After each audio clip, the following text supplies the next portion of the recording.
BCGI 성경적 교회성령연구소의 명성원 목사입니다.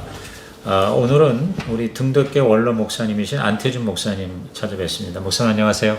안녕하세요. 네, 반갑습니다. 네, 반갑습니다. 네, 우리 목사님이 4년 전에 우리 이 BCGI 인터뷰 하셨거든요. 예. 벌써 4년이 됐습니다. 예. 예, 햇수로. 그래서 그때 이제 은퇴 막 준비하신다고 들었거든요. 그래서 지금 은퇴하신 지가 지금 어떻게 되시죠? 몇 년이 되셨죠? 한 3년? 4년? 그러니까 4년 차입니다. 햇수로 4년이요. 예. 네, 네. 그래서 4년 만에 좀 다시 목사님께서 은퇴하신 이후의 삶에 대해서 좀 궁금하기도 하고 또 어떻게 생활하시고 또 어떤 사역을 혹시 하시는가 해서 오늘 목사님이 이렇게 새로 이렇게 거주하시는 여기 진천 여기죠. 네. 여기가 이 지역 잠깐 소개 좀 해주시겠습니까? 예, 여기는 행정구역상으로는 네. 충북 진천군이고, 네.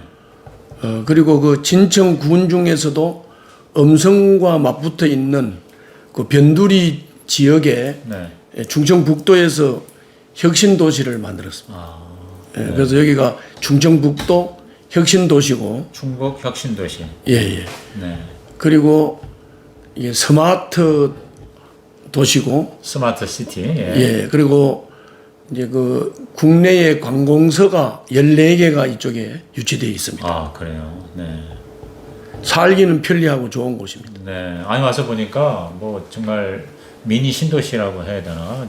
예. 너무 깨끗하고 편안하고 그다음에 이렇게 또 은퇴하시면서 어떻게 생활하시는지 좀 근황 좀 듣고 싶습니다. 예. 그 사람이 계획을 세워도 이루시는 분은 하나님이시라고 하셨는데, 원래 제가 이제 은퇴하면서 계획은 충청남도 서산에 있는 그 수련원을 이렇게 사찰처럼 이렇게 섬기면서 수련원을 관리할 계획을 가지고 원래 서산으로 내려갔습니다. 네, 저도 가봤었습니다. 그때 예. 에버린인가 뭐 그런 이름으로. 예. 예. 그런데 그게 이제 제 생각의 미스이기도 하고 또 그게 또 그렇게 될 수 없는 상황이 돼서 네. 모든 것을 다 포기하고 단절하고 네. 그리고 여기 충청북도 혁신도시로 이사를 하게 되었습니다. 네. 제가 이제 결단을 하고 이쪽으로 옮기고자 하니까 또 하나님이 지금 살고 있는 이 집도 네. 이렇게 이끌어 주셨고, 네. 또 그리고 이곳에서 생활할 수 있도록 여러 가지 여건이나 상황을 다 만들어 주셨습니다. 네. 네. 예, 그래서 이제 잘 지내고 있습니다. 아유, 집이 너무 예쁘고 아름답습니다. 네. 그리고 또 주위도 너무너무 조용하고 깨끗하고 정말 제가 볼 때 우리나라에서 가장 살기 좋은 지역이 아닌가 하는 생각이 드는데요. 그럼 이제 주로 목사님께서 은퇴하신 이후에 혹시 뭐 우리 주님 섬기시는 사역 이렇게 중요한 거 한두 가지 이렇게 순서대로 좀 말씀하신다면요. 가장 많은 시간과 노력을 기울이시는 어떤 일이 있으신지요? 예, 제가 이제 뭐 크게 말씀을 드린다고 하면은 네. 이제 제가 평생 이제 섬겨왔던 내 사역에 에너지를 소모했던 게 이제 이 가정교회 사역인데, 그러시죠.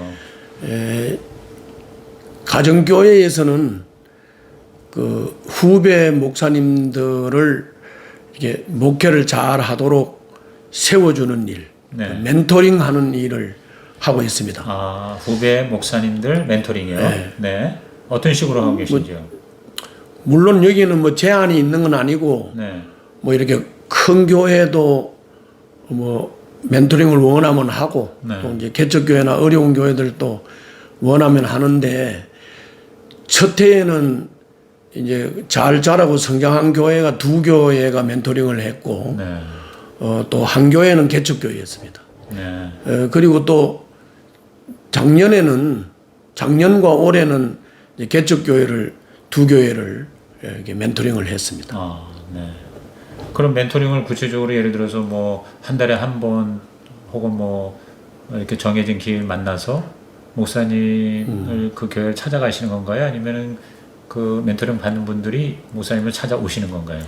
멘토링은 이제 일단은 이게 이제 그 공식적인 운영이 돼야 되기 때문에 네. 그 이제 가사원에 이제 김명국 목사님이 네. 이제 총괄을 해서 네. 이제 가사원에 홍보를 하고 그 이제 그 홍보를 통해서 접수된 교회를 이제 선발을 해가지고 네. 이제 개강일 목사님이 반, 제가 반을 맡아가지고 네.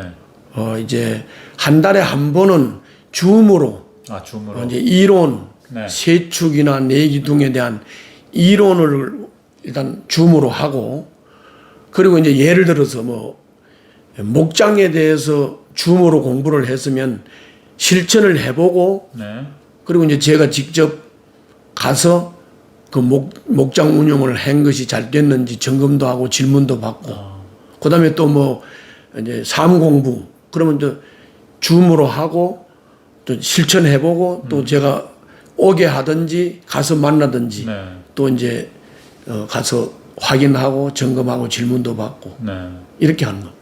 그러면 기간이 이렇게 나름대로 있으니까 뭐 1년이면 1년 이렇게 합니까? 아니면 그럼 1년을 하는데 1년이 원칙이고. 예, 네. 1년을 하는데 이제 그렇게 이론을 줌으로 하고 또 실천하고 또 가서 만나서 또 질문 받고 잡아주고 뭐 이런 걸 하다가 보면은 1년 하는데 네. 한 3번 정도는 만나야 될 것 같습니다. 3번 정도는. 네.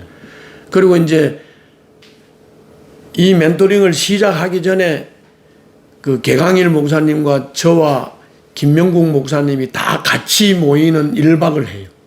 1박 2일을 하고. 멘토링 받는 목사님하고 예. 또 우리 해주시는 멘토하고 예. 멘토 멘티가 1박 2일로 한 번, 예. 1년에 한 번 정도를 만난다. 처음에 그렇게 하고. 처음에 시작할 때. 네. 그리고 이제 1년 동안 하는 거는 이제 그렇게 아까 말씀드린 대로 줌으로 이론을 하고 네. 실습을 하고 만나서 세우고. 네. 이거를 이제 한 서너 번 반복하니까 3번 정도 만나야 되고. 네. 마지막에는 최영진 목사님을 모시고 네. 이제 개 목사님 저 그리고 이제 총괄하는 김명국 목사님 그다음 이제 멘티들 이게 다 모여서 또 1박을 하고 마무리를 하도록. 네. 예. 너무너무 우리 저 가정교회 후배들한테는 참으로 기가 막힌 기회가 될 것 같으네요. 그러면은 이제 이걸 원하는 사람들은 가사원에 신청하는 그 뭐 방식이 있겠죠? 예, 이제 신청하는 방식은 그 우리가 이제 멘토링을 1년을 하고 끝낼 때 네. 그 이제 나눔 방에다가 그 보고서를 쭉 올립니다. 네네. 그리고 이제 그거를 보고 이제 이렇게 지원을 할 수 있도록 이렇게 유도를 하고 있습니다. 그러면 지원자가 많아서 혹시 이렇게 대기 중인 상황입니까? 아니면은 그건 잘 모르시고요. 대기 중인 상황은 아니고 이제 그때 뭐 하나님이 필요한 사람들을 지원하게 하셔서. 그럼 개 목사님하고 우리 안 목사님하고 두 분이서 이걸 하시잖아요. 그러면은 한 분당 뭐 최대 몇 명까지 1년에 몇 명 뭐 이렇게 나름대로 어떤 제한이 있지 않겠습니까? 처음에는 3명을 했고. 네. 3명. 그다음에 이제 또 작년 올해는 2명을 했어요. 그런데 이제 다음에는 이제 최 목사님과 마지막 모임을 하면서 최 목사님이 3명을 했으면 좋겠다. 그래서 그 3명이라는 건 두 분이 3명이에요? 아니면 1인당 한 사람이 3명. 한 사람 그럼 6명이네요. 네, 6명. 네네. 그래서 이제 다음에는 아마 3명을 한 사람이 3명을 멘토링을 해야 될 것 같습니다. 그럼 지금까지 지금 3년째 하신 건가요? 아니면 2년째 하신 건가요? 그 이제 2년은 끝났고 네네. 횟수로는 3년을 한 셈이에요. 그러면 지금까지 그래도 거의 한 10명 가량을 하셨고. 예, 그렇게 했습니다. 네. 그러면 이제 요번에 이제 시작하는 거는 올 가을에 이제 모집을 해가지고 네. 아마 내년부터 진행을 하게 될 것 같습니다. 근데 제가 사실은 이제 거기 들어가서 그런 구체적인 그 멘토링 한 일종의 보고서라고 해야 될까요? 아니면 뭐 그 간증문 같은 거는 제가 이제 읽어보질 않아서 잘 모르겠는데 해보시니까 어떻든가요? 그러니까 그 어떤 결과라든가 아니면 또 어떤 이제 멘토링을 한 이후에 과연 그 교회가 실질적인 도움을 어떻게 받고 있는지에 대해서 그 피드백은 들으셨으리라고 보는데요. 어떠세요? 이제 해보면 네. 제일 중요한 거는 그 열정이에요, 열정. 그렇죠. 그러니까 이제 열정이 있는 사람은 네. 이 멘토링이라고 하는 이 과정이 1년 동안 진행이 되면서 열정이 있는 사람은 자기가 잡을 걸 잡고 네. 깨달을 걸 깨닫죠. 그래서 이제 저도 이제 모토가 네. 이게 질문이 없는 사람한테는 대답을 안 한다. 질문이 있다는 얘기는 열정이 있는 거니까. 그렇죠. 저희가 뭔가 자꾸 하려고 하다 보니 막힌 게 있으면 뭐 자꾸 와서 물어보고, 예. 네, 더 좋은 거 있으면은 뭐냐고 또 찾아보고 뭐 그런 거 있죠. 그런 그런데 뭘 자꾸 이제 일방적으로 가르치고 뭐 설명하고 이거는 별 효과가 없는 것 같습니다. 네, 네, 네. 아 그러니까 이렇게 뭐 앉아서 이렇게 가르치는 그런 거보다는 본인이 해서 뭔가 어렵다 문제가 있다 그런 걸 자꾸 이렇게 와서 예. 해결하려고 하는 그런 의지가 있는 사람은 효과가 있고 예. 네, 그런 거보다 그냥 뭐 정보나 뭐 아니면 뭐 그냥 교육을 받는다는 그런 자세를 가지면 별로 그렇게 그건 효과가 없죠. 없다. 예, 효과가 없고 그리고 이제 대부분 이제 목회자들이 그렇게 막 질문을 가지고 열정으로 하는 사람이 이제 네. 찾아보기가 쉽지 않죠. 아 오히려 그러니까 멘토 입장에서는 예. 아 정말 이 멘토링을 좀 제대로 받았으면 하는데 생각보다 지원자 중에서 그런 열정이 이렇게 특심한 경우가 이렇게 쉽지는 않다는 그런 말씀이군요. 네, 네. 근데 제가 볼 때는 앞으로 이제 그런 사람이 많이 생길 것 같습니다. 예. 그러면 그 멘토링에 관해서 관심 있는 분은 이제 앞으로 가사원 통해서 이제 그런 식으로 이제 신청을 하셔서 그 목사님의 수십 년 동안의 목회 그리고 특히 가정교회 사역 이런 것들에 대한 그 축적된 노하우를 뭐 얼마든지 목사님 다 주시고자 싶어 하시니까 그럼 받아갈 수 있겠습니다. 예. 네. 그런데 이렇게 멘토링을 하시면서 그 멘토링 할 때 가장 그 목사님이 멘토 입장에서 강조하는 거는 뭐라고 말씀해 주실 수 있으시겠어요? 저는 아까 이제 열정이야 이제 그런 자세인데 예, 실제로 예. 멘토링을 하면서 목회를 할 때 가정교회 목회 이게 멘토링을 그래도 한 10명 가까이 해보시니 정말 어떤 면에서 좀 더 관심을 갖고 신경을 쓰고 또 이렇게 뭐 집중을 하면 가정교회가 잘 되겠다 하는 거 그 멘토링을 다 안 받더라도 이 인터뷰를 통해서 그런 어떤 팁을 얻었습니다. 목회라고 하면 뭐 그거는 가정교회 목회나 일반 목회나 다 똑같죠. 다 똑같은데 이제 제일 중요한 게 이 부부 문제 같습니다. 부부 문제. 아 부부 문제요? 예, 이게 목사하고 사모. 예. 네. 멘토링을 해보니까 네. 그 의외로 그 사모님과 목사님의 그 관계가 네. 관계가 좀 아쉽다. 목사님과 사모님의 관계가 사모님은 이제 목회자를 존중하고 조력하고 돕는 위치가 돼야 되고 네. 또 목사님은 이제 목회의 방향과 리더십과 말씀 전하는 일에 이렇게 전심을 해야 되는데 이게 부부가 이게 잘 맞아 떨어져야 목회가 될 것 같은데 네. 의외로 이제 그런 게 좀 아쉽다 하는 마음이 있습니다. 어허. 그 멘토링 받을 때 어떤 원칙이 부부 반드시 같이 해야 된다 이렇게 원칙입니까? 아니면은 그냥 목사님 혼자서 하겠다 그러면 혼자서도 할 수 있는 겁니까? 그거를 처음에는 목사님들만 했어요. 네. 첫 끼는. 네.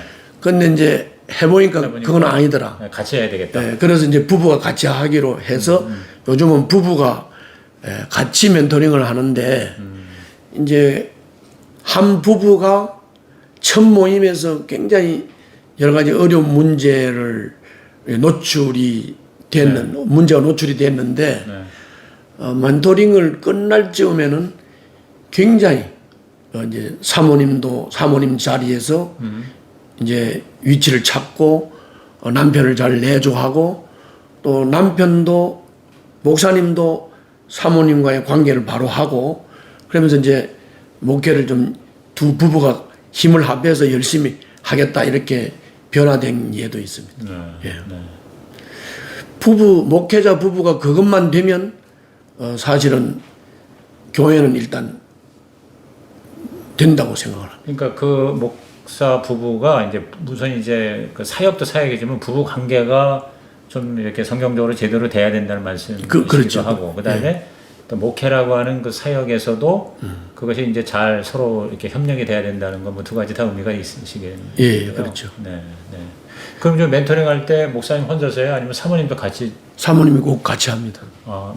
멘토링 해주실 때 사모님도 같이 해주세요. 네. 같이 하고 네. 제가 이제 주장을 하는 게 항상 그렇죠. 네. 가정교회 목회도 그렇고 뭐 목회라면 사모님이 하는 사역이 70% 내지 80%다. 그리고 목사님의 사역이 20% 내지 30%. 그러면 이거를 이제 잘못 이해하면 자꾸 프로테이즘만 네. 얘기를 하게 되지만은 사실은 20, 30%의 목회자 사역은 이게 방향성을 정해서 이끌고 말씀을 전하고 그 다음에는 또 그 상담을 통해서 사람을 세우고 하는 아주 중요하고도 핵심적인 일은 목사님의 일인데 이게 프로테이지는 20, 30%지만 이게 가장 중요한 일이고 대부분 교회의 성도들은 다 여자 성도들이고 그러면 이제 여자 성도들이 상담을 하기 위해서 전화를 할 때도 사모님한테 하고 그러면 사모님이 그 전화를 받아가지고 목사님에게 전달을 잘못하면 목사님을 완전히 위축시킬 수도 있고 또 잘 전달하면 목사님이 힘을 얻을 수도 있고 또 성도들이 전화해가지고 사모님하고 상담하는 거를 사모님이 잘못 듣고 또 이걸 잘못 조정을 해가지고 성도들과 싸움이 될 수도 있고 갈등을 만들 수도 있는 거죠. 그렇기 때문에 대부분이 여자 성도들과 사모님이 다 관계를 하면서 조정을 하고 세우고 균형을 잡아 나가야 되기 때문에 7, 80%라는 말의 의미가 거기에 있는 거죠. 네. 아니 저는 저 평신도 목회 지금 목자 사역에 있어서 목녀가 목자는 한 20, 30%, 목녀는 7, 80% 그런 거는 이제 상식적으로 알고 있는데 목장뿐만 아니라 교회 목회를 할 때도 사모의 비중이 그 정도 된다 이렇게 보시는군요. 마찬가지입니다. 네. 마찬가지고 뭐 솔직하게 이제 제가 목회를 잘하지는 못했지만은 그래도 목회가 결실이 있었던 거는 우리 사모님의 역할이 있었던 거죠. 네. 그래서 제가 그 사모님 좀 같이 좀 모시고 싶었는데 사모님이 그냥 이렇게 이렇게 사양을 하셔서 아니 사모님의 그 역할도 좀 들었으면 하는데 그럼 이제 어떤 멘토링 하는 것이 은퇴 이후에 가장 그 비중 있는 사역이시고 그 외에 뭐 우선 제가 알기로는 그 인천 부천인가요? 초원 이제 초원직이 현직 초원직으로도 또 섬기시잖아요. 인부초원에 초원직입니다. 네. 그 인부초원에는 목장이 7개예요. 네. 그러니까는 전체 교회 수가 한 40개 교회가 넘습니다. 네. 그러면 그 40개 교회 또 7개 지역 목장을 위해서도 계속 기도해 주시고 필요하면 또 도와주시고 2달에 한 번씩 이제 모임도 하고 하시고. 네. 그러니까 가사원의 목사님처럼 은퇴하신 이후에도 그렇게 초원직을 맡고 계신 분이 또 계시나요? 개강일 목사님하고 저하고 둘입니다. 다 두 분이세요? 네. 그러면 이제 가정교회 중심으로의 사역은 이제 그렇게 하시고 혹시 그 외에 뭐 다른 은퇴 후에 계속 사역을 또는 섬김을 하시는 게 또 있으십니까? 뭐 이제 다른 사역은 뭐 이제 교단의 일이기 때문에 뭐 여기서는 뭐 특별히 말할 건 없고 그 일 중에서 이제 특별한 거는 그 이제 바이블 칼리지를 하나를 운영하고 있어요. 아, 그래요? 그런데 그 바이블 칼리지를 왜 하느냐 하는 게 중요한 거예요. 그래서 그거는 아마 좀 여기서 말씀을 드려야 할 필요가 있을 것 같습니다. 바이블 칼리지는 성도들, 그러니까 평신도들이 성경을 문맥을 따라서 본문 내용을 바로 보고 이제 바로 깨닫도록 다시 말하면은 이 본문을 통해서 하나님이 말씀하시고자 하시는 뜻이 무엇인지를 정확하게 듣고 그 하나님이 말씀하시고자 하시는 본래의 뜻을 따라 삶을 살도록 이렇게 성도들을 양육해야 되겠다. 이제 그 목적에서 시작한 겁니다. 네. 그러면 바이블 칼리지가 이제 교단에서 운영하는 성경 대학이에요, 그죠? 예. 그리고 그 대상은 평신도들이에요? 예. 아, 목회자가 아니고 예, 평신도들이. 평신도들.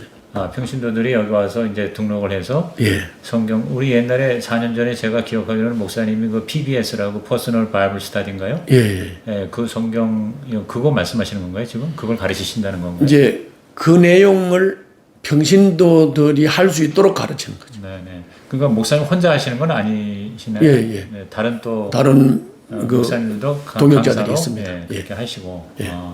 그러면 그거를 위해서 그러면 여기서 또 멀리 가셔야 되겠네요. 어디에 그 위치에 있는지. 그거는 여기 있는 건 아니잖아요. 예. 그거는 이제 어떤 그 장소 개념보다는 네. 예를 들어서 어느 교회가 이 바이블 칼리지를 하겠다. 아, 그러면 집회식으로, 세미나식으로 그 교회에 가서. 아, 그것도 아니고 네. 이제 어떤 교회가 바이블 칼리지를 하겠다 그러면 거기서 학생을 모집하게 해서 네. 그 모집된 학생들에게 공부할 수 있는 교재를 제공하고 담임 목사가 직접 가르치도록 지도해 주는 거예요. 아, 예. 네. 왜냐하면은 이게 이제 평신도를 성경 공부를 시킬 때 이게 어떤 신학교에 가서 공부를 시키면 이게 이제 100이면 100이 이게 이제 전도사가 되거나 뭐 여전도사가 되거나 하면서 그렇죠. 그 교회를 떠나버리고 네네. 이제 그 담임 목사의 리더십을 따르지 않고 이제 배신하고 뭐 이런 현상이 일어나기 때문에 성경을 가르쳐도 이게 담임 목사가 가르치도록. 아하, 그러니까 목사님이 직접 가서 바이블 카리지에서 성경을 강의하는 게 아니고 예. 그 한 교회가 성경을 가르칠 수 있도록 그 교회 목사님을 도와주시는 거예요. 예, 그렇죠. 그럼 그 목사님들을 모아놓고 이제 이 강사 교육을 시키신다는 말씀이시네요. 목사님들은 모여서 이제 목회 연구 모임을 하고 네. 목사들은 목회 연구 모임을 하고 그 목사들은 자기 교회에 성경 공부를 하겠다고 신청한 사람들에게 목사님이 직접 교육을 하도록 하는데 그것도 목사마다 성경을 가르치는 방법이 다 다르고 이렇기 때문에 그걸 통일시키기 위해서 그 통일된 교재를 쓰는 겁니다. 네. 그러니까 교재를 제공하고 그 교재를 어떻게 사용하고 가르칠 수 있는가를 목사님들한테 이제 교육을 시키시는 거네요. 네. 목회 연구 모임도 하고 네, 네. 뭐 컨퍼런스도 하고 네. 공동체 학습 훈련도 하고 그러면서 이제 평신도들을 양육을 하는 겁니다. 네.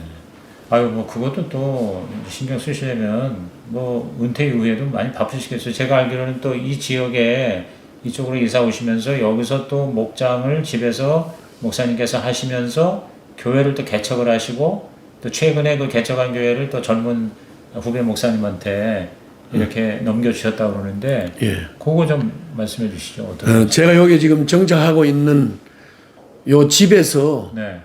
이제 그 공동체를 했습니다. 네. 이제 선옥 마을 공동체라고. 그래서 요 공동체에 그냥 평균적으로 매주마다 한 10명 정도가 모였고 네. 때로 이제 뭐 저를 만나기 위해서 뭐 방문하는 사람들이 있으면 뭐 모임이 뭐 이렇게 20명 정도로 커질 때도 있고 네. 뭐 이렇게 들쭉날쭉 했지만은 여기서 이제 공동체를 했는데 가정교회를 했고 또 목장을 했기 때문에 네. 이 공동체를 시작을 하면서 그냥 목장처럼 한다고 생각을 했어요. 그러니까 목장. 목장처럼 한다고 생각을 했는데 네. 막상 하고 보니까 성도들은 교회를 원해요. 교회를. 네. 이제 이렇게 뭐 집에서 이렇게 목장으로 모이는 걸 원하는 게 아니고 교회를 원하고 네. 그러다 보니까 이제 교회와 공동체와의 그 관계 속에서 조금 엇박자가 나는. 그래서 이 공동체를 한 2년 반 정도 공동체를 했는데 이제 교회를 세워야 되겠다는 생각이 있었고 그래서 기도를 했어요. 여기 혁신도시에 교회를 세울 수 있게 해달라.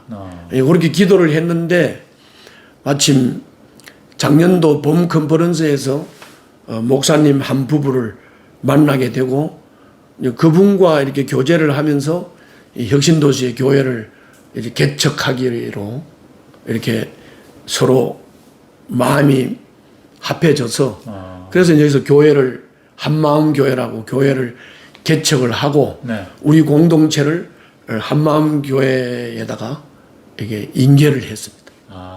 그러니까 처음부터 목사님이 여기 은퇴 후에 이 지역에다가 뭐 교회를 개척할 생각을 하신 건 아닌데, 그냥 이 집에서 이제 전도해가지고 이제 몇 사람 이렇게 공동체 생활을 하고 있다가 교회 또 원하니까 그분들이 그래서 이제 이 상가 같은 걸 장소를 또 얻어서 교회를 이렇게 시작을 하게 하셨군요. 그러니까. 그런데 이제 제가 여기 와서 교회를 개척하는 문제에 대해서는 이제 많은 사람들이 목사님 같은 분이 여기 교회 개척하면 잘 될 텐데 왜 교회를 개척하시라 이렇게 권면을 많이 받았고 그런데 제가 교회를 개척하지 않았던 것은 내가 뭐 가정교회를 했던 사람이기 때문에 뭐 목장 모임은 할 수가 있고 또 목장 모임을 공동체로 가볍게 생각을 했는데 목장을 하다 보니까 교회를 요구하기 때문에 이제 교회가 개척되게 된 거고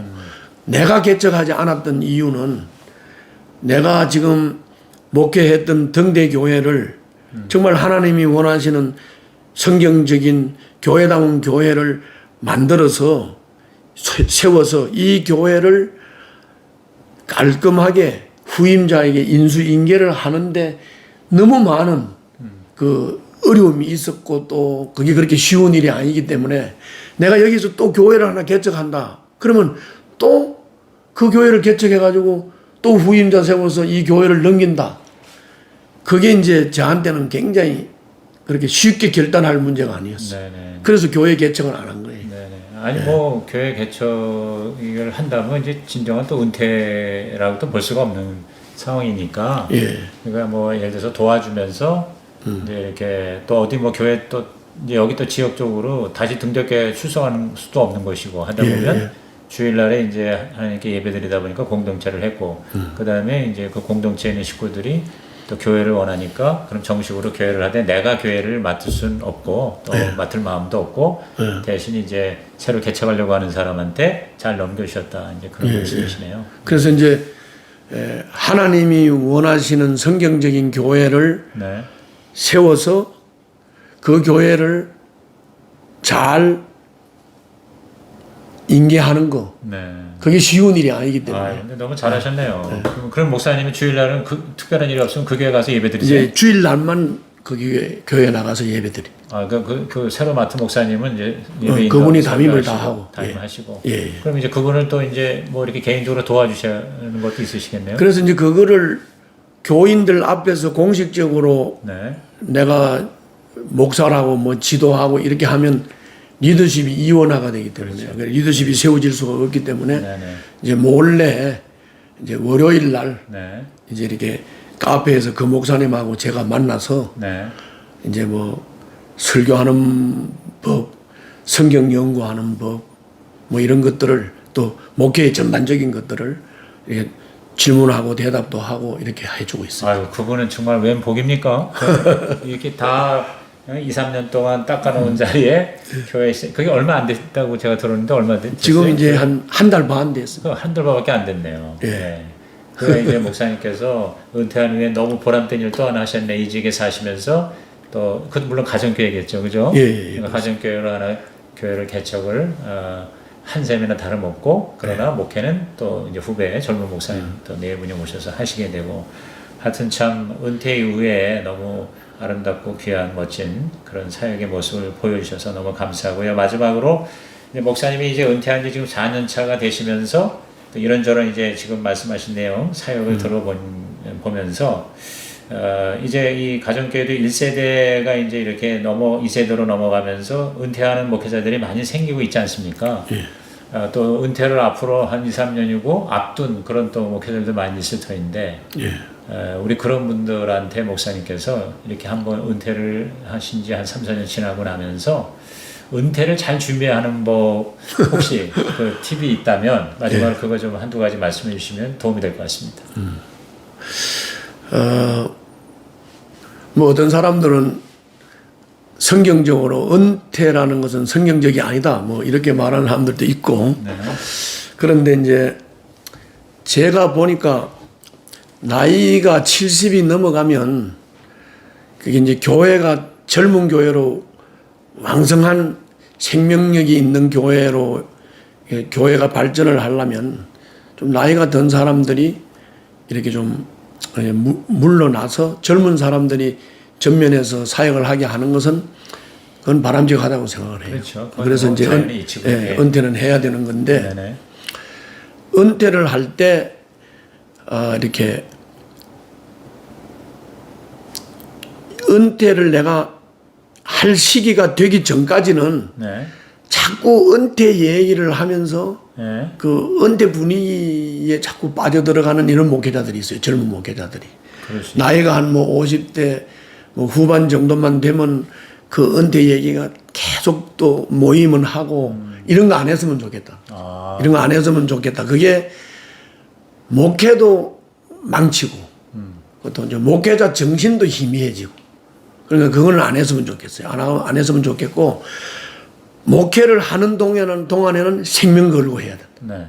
네. 그래서 내가 이제 그러면 이제 은퇴해야지 하면은 적어도 3년 정도는 남겨놓고 은퇴를 가시화시켜라. 오케이. 3년 전에 은퇴 준비를 가시화시켜라. 네. 그 전에는 생명 걸고 목회를 해야 된다. 네.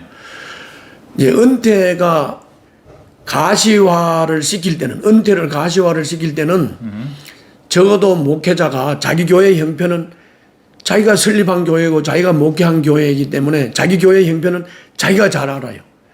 그러니까 자기 교회 형편에 맞게 네. 적어도 내가 은퇴를 할 때는 후임자를 어떻게 세우고 어떻게 청빙을 하고 그다음 저는 은퇴하는 사람에게 뭐 예우는 어떻게 하고 이런 거를 적어도 명확하게 그림을 그려서 그걸 가지고 이제 은퇴를 가시화시켜야 된다. 그게 중요한 것 같습니다. 네. 그러니까 괜히 자꾸 오래전부터 은퇴 얘기하면서 분위기 이렇게 망치지 말고 하여튼 있는 대로 최선을 다하되 적어도 한 3년 정도 남겨놓고는 확실하게 내가 내 그 은퇴에 대한 준비 그림을 그렇게 그리고 가시화를 이제 본격적으로 하라 하는 말씀이네요. 네. 하여튼 많은 도움이 됐고요.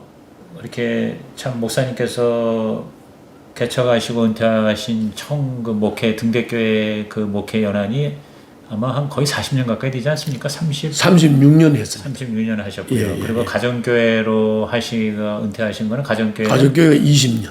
20년 하셨고. 네. 그럼 지금 은퇴 4년 합하면 거의 40년이 된 거예요. 등대교회가. 네. 그렇게 이제 한 교회를 또 나중에 가정교회로 또 1세대 가정교회 또 목회를 하시면서 은퇴를 하신 이후에 되돌아보실 때 정말 가정교회가 정말 뭐가 가장 중요하다. 가정교회 목회를 제대로 잘 하려면은 뭐가 가장 중요하다. 딱 한 가지만 말씀해 주신다면은 목사님은 뭘 얘기를 하시겠습니까?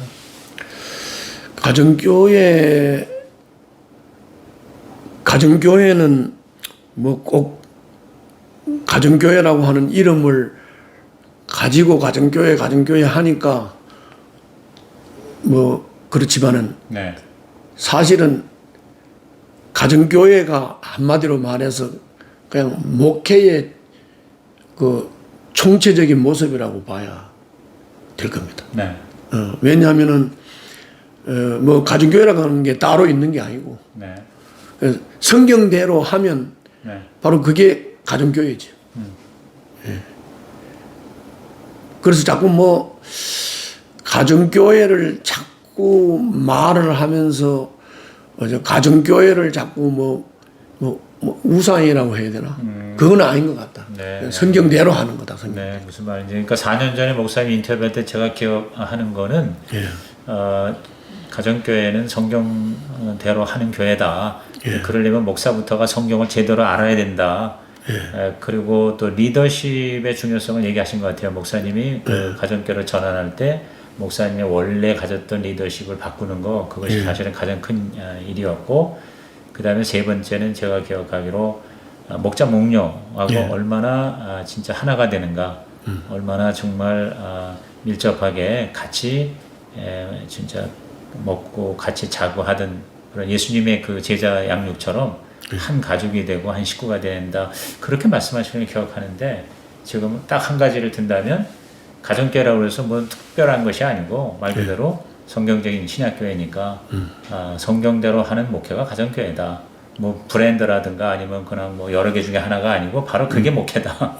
그렇게 말씀하시는 거로 제가 듣겠습니다. 그리고 이제 예.